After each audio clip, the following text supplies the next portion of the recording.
Hi, I'm Miss AK and I want to tell you a story. I've titled it, That Piece You Have is Useful. There's someone looking for it. We were in a room with about 300 people. Later on, we were splitted into two halves, 150 in room A and 150 in room B. I was, part of those in room A, and we were given pieces of papers to choose from. For every piece of paper you choose from, there's someone with the other half in the room. You just need to figure out who the person is. It was an opportunity for us to mingle, to connect, get to know people, and all of that. It was supposed to last for about 10 minutes. Now, this was a communication class, and so our lecturers were there, our coaches were there, and they were watching. People kept going round. In no time, people would say, "Oh, I found mine." Well, I found mine really quickly, but this young lady took a lot of time, and there were people like her who took even longer time to find their own piece, right? Someone started to spread rumors like, "I think my piece might just be in the other room." And the lecturers were not saying anything, or the coaches rather were not saying anything. They were just smiling and looking around at what people were doing. But you go to someone and you say, "I have this, let me see what you have," and you have conversation and you move, keep moving and keep moving. So the person with the other piece connecting with you makes sense, like a sentence that was not complete, something like that. It was well thought of that you just couldn't make sense out of someone else. It had to be that one. Guess what happened? This young woman who, haven't gone around looking for who it was that had her piece, and she wasn't just finding the other person, guess what she did? I just saw her moving chairs and moving chairs, and she climbed on the chair and onto the next chair until she was on the table.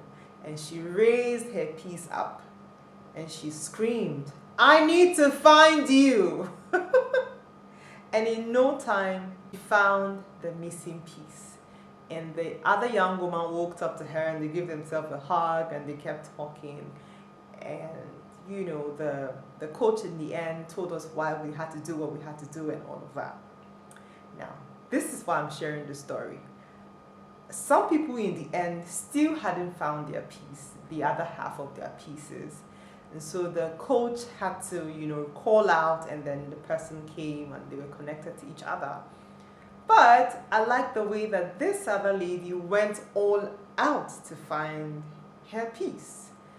Some other people gave up. They said that they gave up searching because they just thought that they had gone round and there was just no way the other piece was in that room. It probably was, in the other room.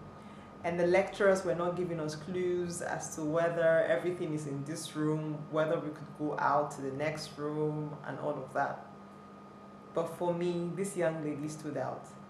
Listen, sometimes you need to do something drastic. You need to take a drastic move. You need to take an action that would wow everyone, that would get the attention of everybody, because you need to find what you're looking for.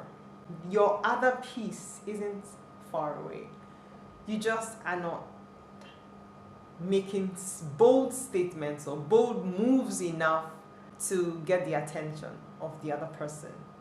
Whatever it is you're looking for, it's not so far. You just need to prayerfully think about a move that will cause the other person to take note that you're there. God has a way of putting us together.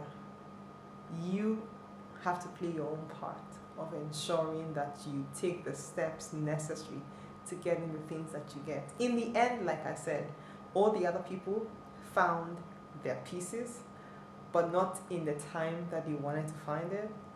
This other lady found her piece. Everyone took note of her.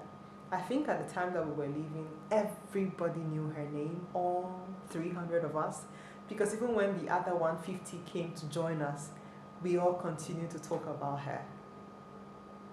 Your piece is relevant. That person you're looking for is also looking for you. Take the right steps to reach out to them and they would find you. I say these things because I love you.